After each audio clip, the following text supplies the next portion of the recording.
आप सभी का स्वागत है वही अपनी हिंदी के ऑनलाइन क्लासों में। कक्षा 12 विषय हिंदी साहित्य, अध्याय संख्या 4 प्रेम पीर वर्णन, कवि घनानंद।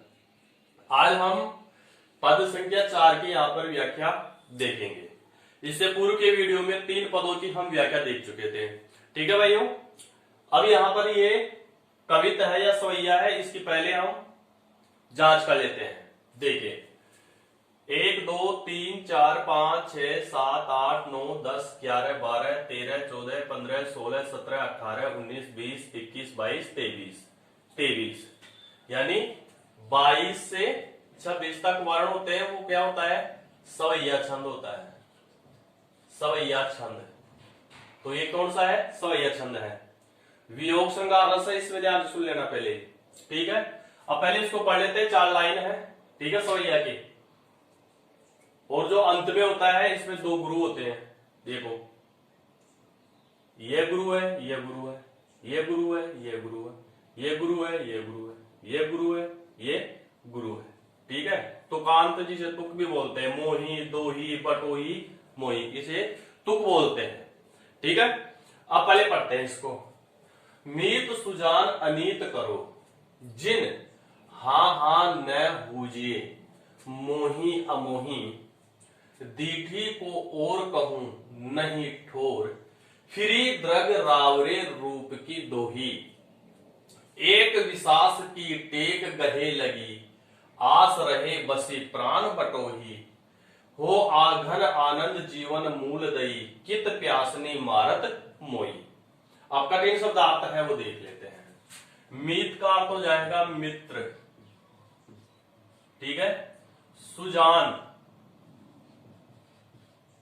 कवि की प्रेमिका।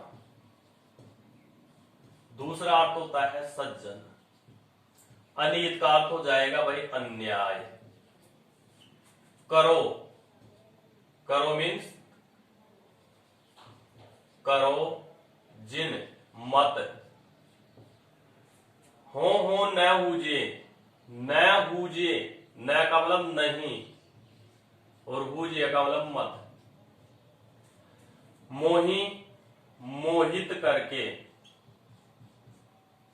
मोहित करके। अमोही निष्ठुर या निर्दयी। ठीक है भाई। दीटी दृष्टि, दृष्टि।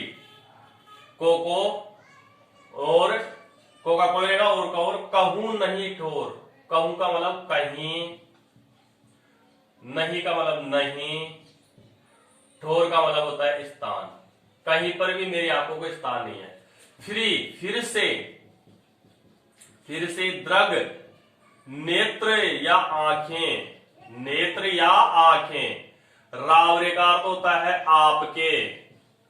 रूप, रूप का अर्थ होता है सौंदर्य। की दोही, दोही का अर्थ होता है दुहाई या फिर प्यासी, प्यासी। विश्वास का अर्थ होता है यहां पर विश्वास, विश्वास। टेक रट। ठीक है, गहे लगी, लगी रहती है, लगी रहती है।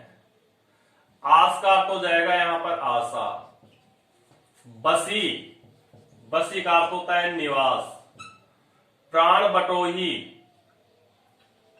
प्राण रूपी पथिक। ठीक है भाई। अब प्राण बटोही में क्या है? उपमेय और उपमान में एक रूपता होने के कारण भाई यहां पर रूपक अलंकार बन जाएगा। प्राण रूपी पथिक। हो घन आनंद, घन आनंद के यहां पर 2 अर्थ हैं। आप स्वयं कवि, स्वयं कवि। दूसरा आनंद रूपी बादल। ठीक है। जीवन मूल, इसके भी 2 अर्थ हैं। जीवन का आधार और दूसरा हो जाएगा जल के भंडार। ठीक है भाई। मूल दई, दई का अर्थ भव्य या भाग्य भी होता है, देव भी होता है। कित, क्यों। प्यासनी के भी दो अर्थ हो जाएगा। प्यासनी का एक तो अर्थ सीधा होता है प्यास से, और दूसरा हो जाएगा रूप दर्शन की प्यास। ठीक है भाई। मारत, मारती, मोही, मुझे। ठीक है भाई। अब यहां पर देखिए इस पूरी लाइन में यहां पर है श्लेष अलंकार है, क्योंकि घन आनंद के दो अर्थ हैं, जीवन मूलदयी के दो अर्थ यहां पर लिए हैं, जीवन का आधार और जल के भंडार। प्यासनी, प्यास साधारण और रूप दर्शन, इसलिए इसमें कौन सा अलंकार बन जाएगा भाई?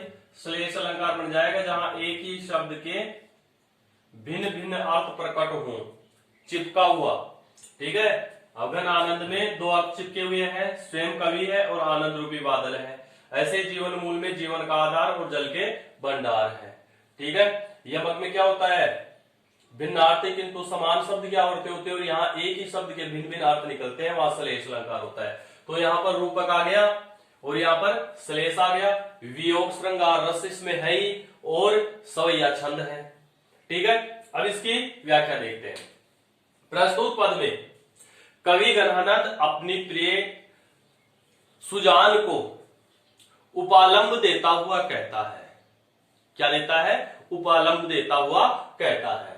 मीत सुजान अनीत करो जिन, हे प्रिय सुजान, हे प्रिय सुजान, हे मित्र सुजान, आप मेरे साथ यह अन्याय मत करो, मेरे साथ यह अन्याय आप मत करो। हाँ हाँ न बूझिए मोहि अमोही, पहले तो आपने मुझे अपनी तरफ आकर्षित कर लिया, अपनी तरफ तुमने मोहित कर लिया, और अब तुम क्या बनी हुई हो? बिल्कुल निष्ठुर बनी हुई हो, कठोर तुम बनी हुई हो। तो यह अन्याय है, हे प्रिय सुजान, आप मेरे साथ बिल्कुल मत करो। ठीक है भाई। दीटी को और कहूं नहीं ठोर, आगे कवि घनानंद कहते हैं कि मेरी इन आंखों को, मेरी इस दृष्टि को और कहीं कोई स्थान नहीं है। यानी मेरी जो आंखें हैं ना, इन आंखों को और कोई दूसरा स्थान है, वह दूसरा स्थान दिखता ही नहीं है। किसके सिवाय? कि फ्री दरग रावरे रूप की दोही। यह मेरी जो आंखें हैं, यह मेरे जो नेत्र हैं, यह नेत्र आपके रूप सौंदर्य की ही हमेशा दुहाई देते हैं। अर्थात इन आंखों में, मेरी इन आंखों में, हे मित्र सुजान, तुम्हारा ही रूप सौंदर्य है, वह रूप सौंदर्य मेरी इन आंखों में बसा हुआ है। तो अब इन मेरी आंखों में रूप सौंदर्य आपका बसा हुआ है, तो मेरी इन आंखों को कोई दूसरा स्थान मिलता ही नहीं है कि मैं उनको देखूं, क्योंकि मेरी आंखें आपके रूप के जो सौंदर्य है रूप का, उस सौंदर्य के अलावा किसी दूसरे को देखने ही नहीं देती है। ठीक है भाई। एक विश्वास की टेक गहे लगी, आस रहे बस प्राण बटो। अब इस लाइन का अर्थ पहले लेना है अपने को। आगे कवि मित्र सुजान को संबोधित करता हुआ कवि कहता है कि मेरे हृदय में निवास करने वाले जो यह प्राण रूपी पथिक है, मेरे हृदय में, मेरे शरीर में निवास करने वाले प्राण रूपी जो यह पथिक है, प्राण रूपी जो पथिक है, यह क्या करता है? किस आशा में? एक विश्वास की टेक गई, इसी आशा और उम्मीद और विश्वास के साथ मेरे हृदय में टिके हुए हैं कि एक दिन तुम मुझे क्या करोगी? अपने रूप सौंदर्य के दर्शन मुझे जरूर दोगी। इसी आशा और विश्वास पर मेरे प्राण रूपी जो पथिक है, यह यात्री रूपी, हृदय रूपी प्राण रूपी जो यात्री है, यह पथिक है, यह प्राण मेरे हृदय में इसी विश्वास के साथ और इसी उम्मीद के साथ, आशा के साथ मेरे शरीर में विद्यमान है, मौजूद है। ठीक है कि एक दिन तुम मुझे अपने रूप सौंदर्य के दर्शन जरूर दोगे भाई। हो घन आनंद जीवन मूलदयी। आगे कवि कहता है कि हे मित्र सुजान, हे प्रिय सुजान, आप क्या हो? आप आनंद रूपी बादल के समान हो। आप साक्षात किसके हो? मेरे जीवन का आधार हो और आप जल के भंडार के समान हो। यानी आप कैसे हो? आप आनंद रूपी बादल के समान हो और मेरे जीवन के आप आधार हो। मेरे जीवन के क्या हो? आधार हो। और आप कैसे हो? जल के भंडार हो। किसके भंडार हो? जल के भंडार हो। कित प्यासनी मारत मोई, तो आप मुझे क्यों अपने रूप दर्शन की प्यास से, क्यों आप मुझे अपने रूप दर्शन की प्यास से तुम मुझे क्यों मार रही हो? अर्थात कवि ये कहना चाहता है कि आपके पास क्या है? आनंद रूपी बादल है, आप मेरे जीवन का आधार है, आप जल के भंडार हैं, लेकिन फिर भी मैं क्या हूं? प्यासा का प्यासा ही हूं। इसलिए आप मुझे अपने रूप दर्शन, आप मुझे अपना दर्शन देकर आप मुझे, जो मेरी लालसा है कि मैं आपके रूप का दर्शन करूं, वह रूप दर्शन को, मेरे आंखों को आप संतुष्ट कीजिए। इसलिए आप मुझे अपने रूप दर्शन की प्यास से आप प्यासा मत मारिए। ठीक है भाई, इस प्रकार से इसको हमने पढ़ लिया है, व्याख्या हमने देख ली है। अब इसके जो विशेष है वो विशेष हम यहाँ पर देख लेते हैं। विशेष में वैसे बता दिया आपने, भाषा कौन सी हो जाएगी? यहाँ पर ब्रज भाषा यहाँ पर हो जाएगी भाई। ठीक है, दूसरा यहाँ पर तत्सम तद्भव शब्द है, वो यहाँ पर तत्सम तद्भव शब्द हो जाएंगे। तीसरा अनुप्रास अलंकार हो जाएगा। चौथा सवैया छंद है, यहीं पे जो अभी बात की थी अपन ने। पांचवा रूपक अलंकार। ठीक है, छठा श्लेष अलंकार।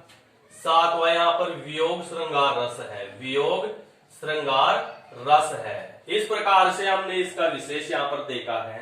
अगर भाई आप चैनल पे नए हैं तो आप अपने इस चैनल को, ये है वीडियो देखने के बाद में जरूर सब्सक्राइब करें। ठीक है, और घंटी के निशान को जरूर प्रेस करें ताकि मैं कोई भी वीडियो अपलोड करूं तो उसकी सूचना आप तक पहुंच जाए। ठीक है, और वीडियो देखने पर आपको वीडियो कैसा लगा, लाइक बटन को जरूर आप प्रेस करें और अंत में मुझे कमेंट करके जरूर बता दीजिए कि आपको वीडियो कैसा लगा। और एक बात, हाँ, सभी कक्षाओं के वीडियो हैं। कक्षा 11 विषय अनिवार्य हिंदी, कक्षा 11 हिंदी साहित्य, कक्षा 12 अनिवार्य हिंदी, कक्षा 12 हिंदी साहित्य, उन सभी के जो वीडियो हैं वो अपने इस चैनल पर उपलब्ध हैं। उनका लिंक है इस वीडियो के डिस्क्रिप्शन बॉक्स में, आपको मिल जाएगा कवि परिचय के साथ, वहां जाकर आप आराम से देख सकते हैं। ठीक है, तो आज के लिए बस इतना ही, मिलते हैं नेक्स्ट वीडियो में। तब तक के लिए सभी विद्यार्थियों को धन्यवाद।